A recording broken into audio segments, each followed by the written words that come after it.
Would you leave the door alone? It's not going to work any better this time than it did the other 5 times you tried. Look, I get it. I know. You think that I'm crazy. You think I am some mad woman who followed you into the woods. But you really need to listen to me, because if you don't understand what's going on here, what's really actually going on here, you could just go out there and get yourself eaten alive. Like, quite literally eaten alive. I'm not threatening. I would never threaten you. That's not what I meant. What I meant is, there are wolves out there. There are real wolves. There are my pack. And if you walk out that door without my scent all over you, without my claim protecting you, they are going to see you as an intruder. They're going to see you as a threat, and they won't ask questions first. So,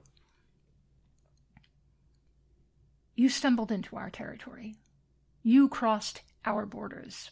You ignored the markers. The markers, the stones.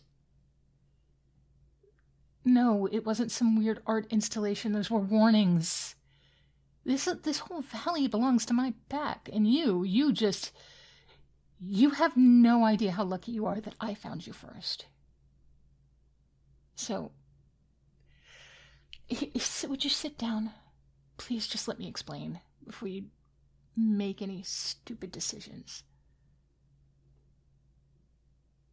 So, this cabin, it's been in my family for generations. It's on the edge of our territory, right where the packlands meet the national forest. I come here when I want to think, when I want to be alone, right? That's why I was here. This morning, when I caught your scent, it carried to me on the wind, and I just, I knew immediately that you were mine. Okay, don't look at me like that. I know how crazy it sounds. I get the whole love at first sight and fate, or whatever it is that humans call it. I get that it doesn't make sense logically, but for us, for wolves, it's different. It's, have you ever walked into a room and you feel eyes, and you know someone's watching you, like that prickly little awareness in the back of your neck? It's like that. It's like that, but everywhere. Every nerve ending just prickles. Tells you there, that's the one. And so your scent, it hit me like a brick. It was very familiar, even though I'd never scented you before, and my wolf just, well,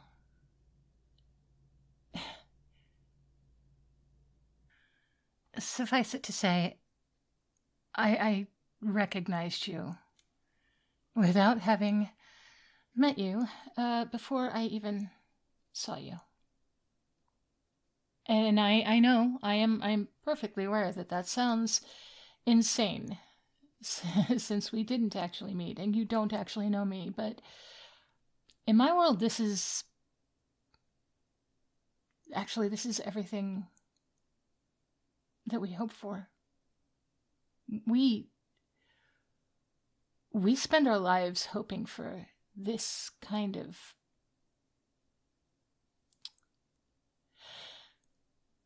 except that I wasn't supposed to hope for it. Not anymore. You see that ring over there on the dresser? The one with the moonstone. Yeah, that was an engagement gift from our pack leader, our alpha. He chose Paul for me. A guy from a stronger bloodline. Better connections, more political value. The ceremony is in 2 weeks. 2 weeks. And I am supposed to stand up in front of the pack and accept a bond with someone I respect him. I respect him, but I don't love him. I'm supposed to stand there and accept a bond with someone who sees me as a suitable match. He sees me as a good alliance.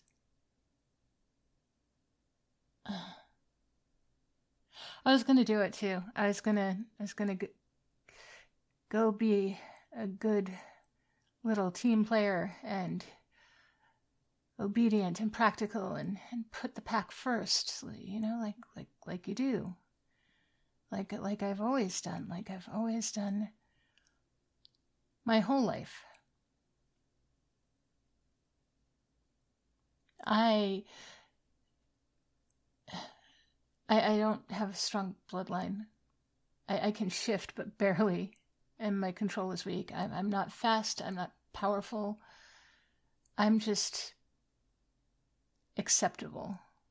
But I am useful for making connections with Paul's family.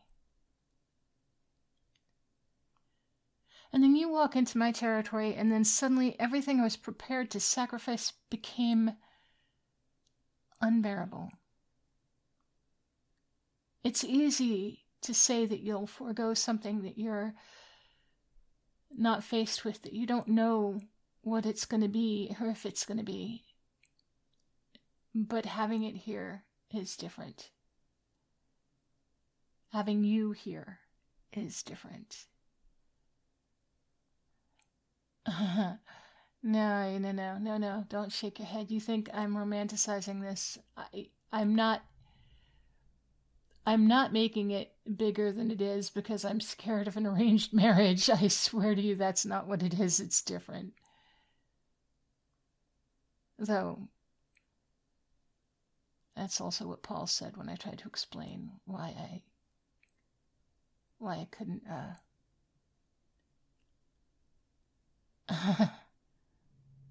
I didn't mean to say that.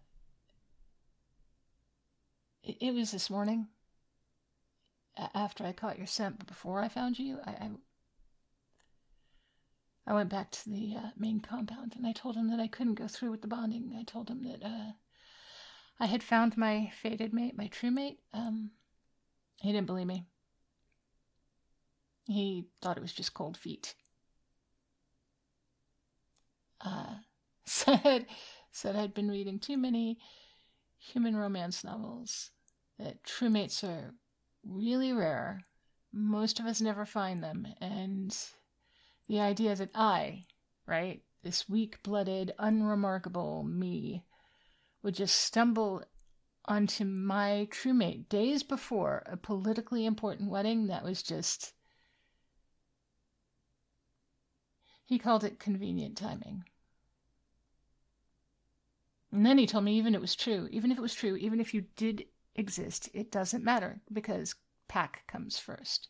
The alliance with his family comes first. My personal feelings, my mate, my bond, my happiness, none of that matters. None of that weighs against what's best for the Pac's future.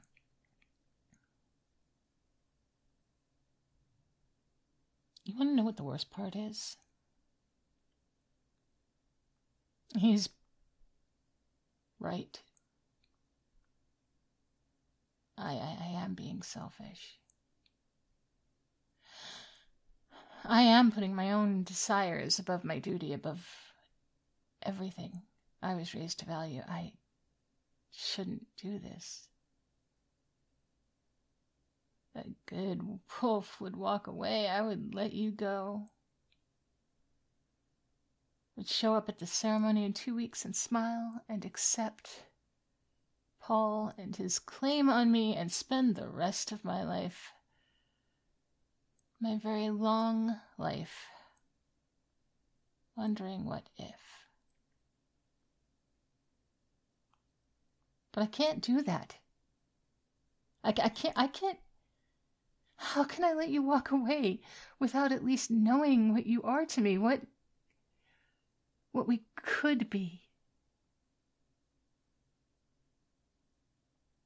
I have been watching you for hours while you were hiking, before you knew I was there, and I know that this makes me sound even worse and even more unhinged, but I couldn't help myself.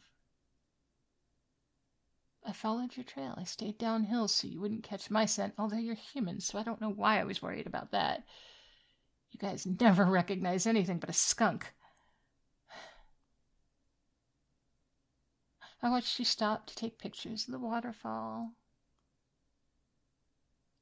I watched you just be at peace. I watched you sit and just listen to the birds. And you were so content, so peaceful, so... God, I want that. Not running from anything. Not lost, not scared, not trying to prove something, just being there, just present, just real. I don't know if you know how rare that is. Like in my world,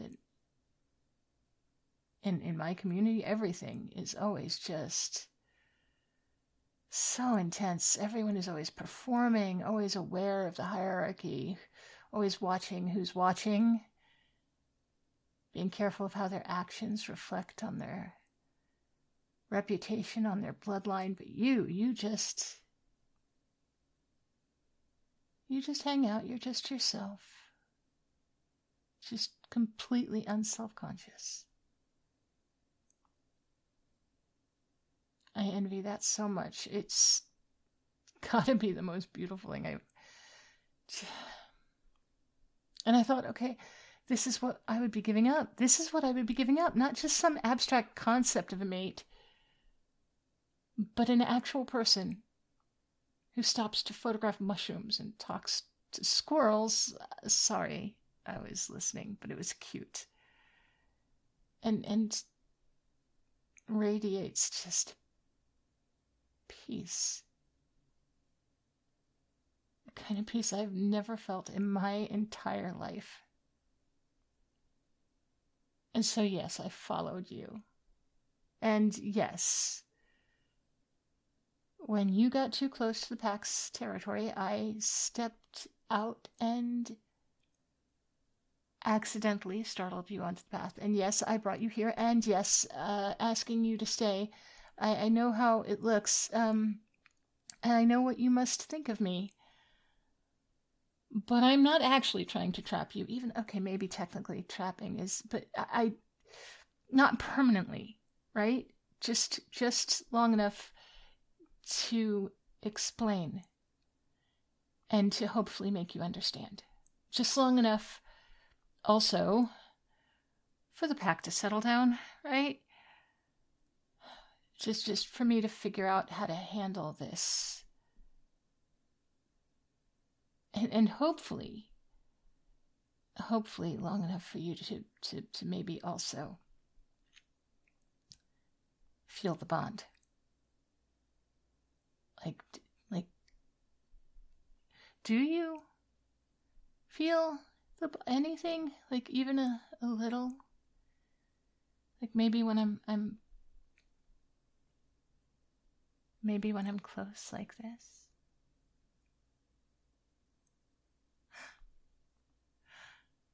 Oh, hang on, listen. Hells. That's the pack.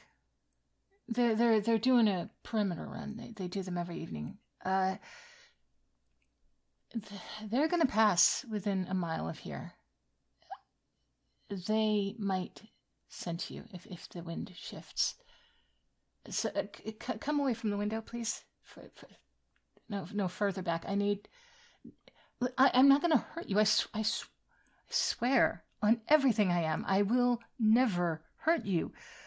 But I also need you to trust me right now. You need to let me make this place smell like me, right? Like us together. So if they do catch you, if they do catch your scent, they'll think that you're already, they'll think that you're already claimed.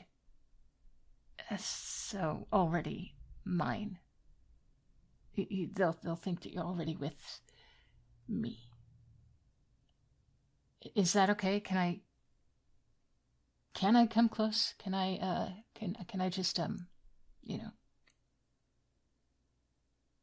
look, we are running out of time. They are getting closer. And if they find you unmarked and unclaimed, I won't be able to protect you. So please, let me do this. Let me. I want you to let me make you mine. But I need you to at least let me make you smell like it.